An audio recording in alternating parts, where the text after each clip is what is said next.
Our Father, which art in heaven, hallowed be thy name. Thy kingdom come, come, come, come. What God has done in his infinite wisdom is he has made a plan that fits everybody.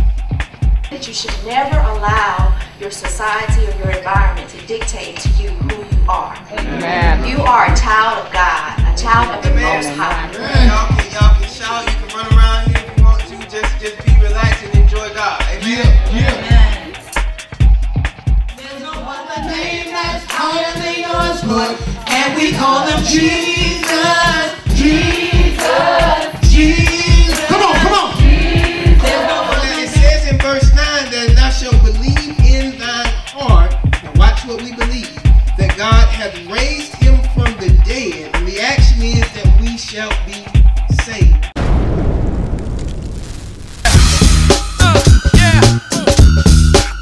It's me, J Moss, with pajama.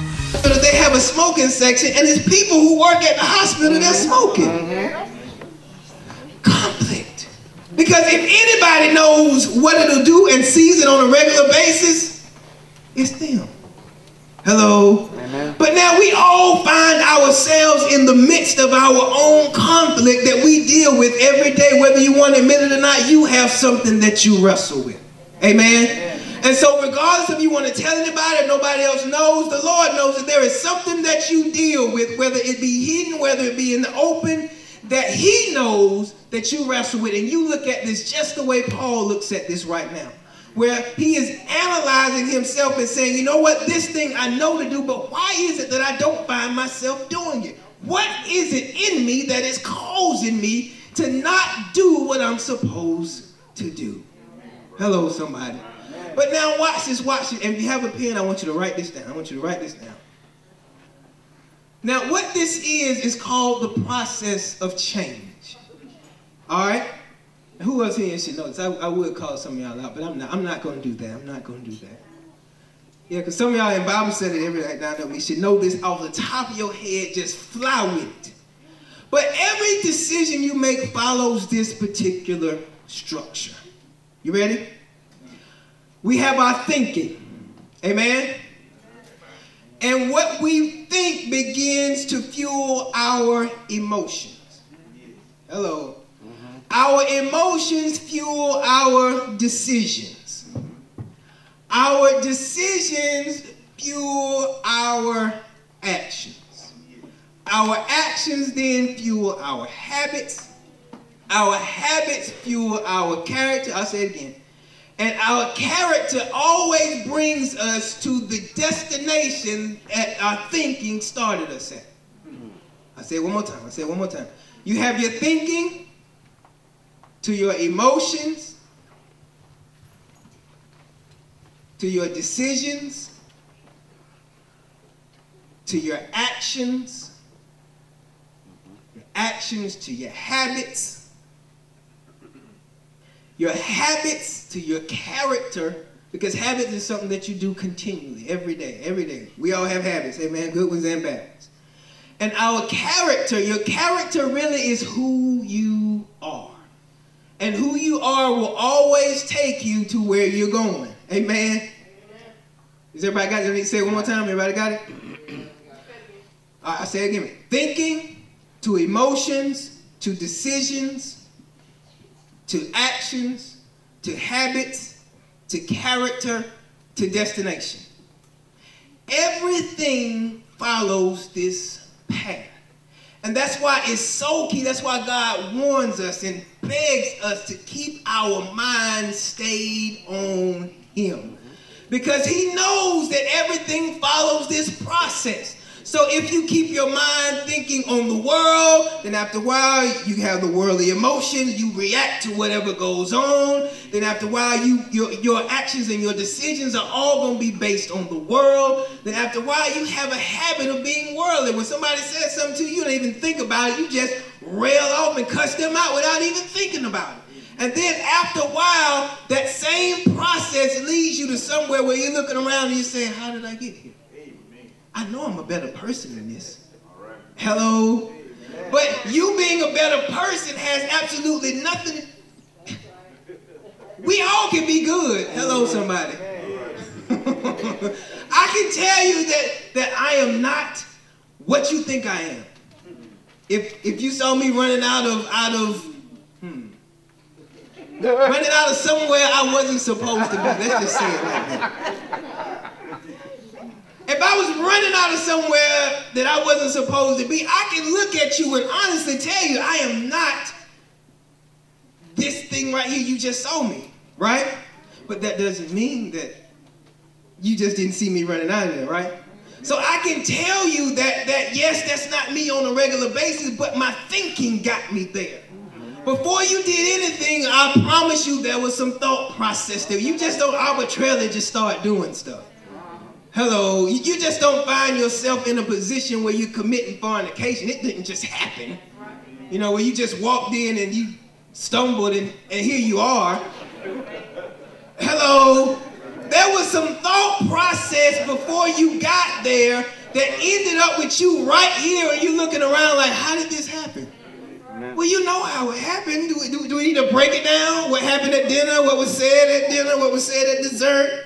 The eye contact that was made, the flirting that went on, and then boom, here we are. Hello, somebody. So now, if all of that we understand always leads us to it, then the best thing we can do to control this whole thing is that I have to monitor what I'm thinking about. I have to monitor what I am exposing my mind to, because after a while, that is going to be the thing that I end up being consumed by. Amen? Because watch this. Paul's going to tell you this right here. Watch it, verse 18. It says, for I know that in me, that is in my flesh, that is that way of thinking that lines up with the enemy, right? There what? There dwelleth no good thing. There is nothing good that comes from lining your mind up with the enemy. Nothing. See, you can hear some people say, well, you know, if I wasn't an alcoholic, I wouldn't be the man that I am today. No. God could have made you the man you are, and even better, without the alcoholism. Hello, somebody. God doesn't need your sin to make you great. Amen. Amen. Hello. He does not need that. He does not need us to fall, to hit the ground for us to be great. He doesn't need that. Believe you me, he can make you great without you ever doing anything wrong. He does not need that. So don't ever follow that lie of the enemy that says, okay, God will get you out of this. You actually need this to build some character, to make you better, so you know about some bad things that you've been into. God doesn't need that. Hello, if that was the case, we all would go through a world of sin and then finally get here. But there is some sin that you have done that I haven't. Hello? So does that mean I need to do what you did to become better? Hello? I mean, you understand? Like, that's a twisted way of thinking. I don't need to do the wrong thing to get to the right place. How does that work? Explain that to me. That you can do the wrong thing and you think the wrong thing got you to the right place. No, if any way you got to the right place, it was the grace of God that got you there. Amen. Give you a perfect example. How many of y'all got GPS? You got it on your phone, right? Perfect example of how God uses it. Let's say I put in, I want to go to Northeast. And I start off, the GPS tells me all I have to do is ride up Highway 55, right? And I should run right into it. Well, up Highway 55, I decided to make a right on Riddle Road, right? Now, was that in the original instructions?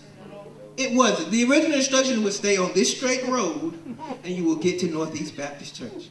But I decided, in my infinite wisdom, that I'm going to make a right on Riddle. And the same way the GPS does is the same way God does. When I make that right, God doesn't turn off the GPS. What he begins to do is to recalculate where I am right there in relationship to where he wants me to be.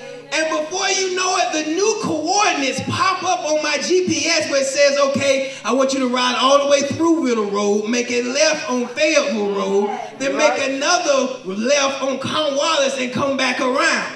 See, that's the way God operates. He didn't need me to make the right, but since I decided to anyway, he replots my coordinates so that I will still end up where he wanted me to be from the beginning. right. That was my own stupidity. I thought I was going to do it better than he said I could do it. But what he did was that's still my child. I still got to get him here. Hello. And so what I'm going to do now is, since he's on this wrong road, let me show him how to get off this road. And you got to be careful, because just like on Riddle Road, since I'm thinking about, there is a curve on Riddle Road. Hello, somebody. It's fun for those of us who love to drive. But you got to be careful. If you don't know it's there, you come flying around that thing, you will not end up in a good place. Hello? But when we decide to make our own detours, we run the risk of running into all kinds of things that were not on Highway 55. You're right.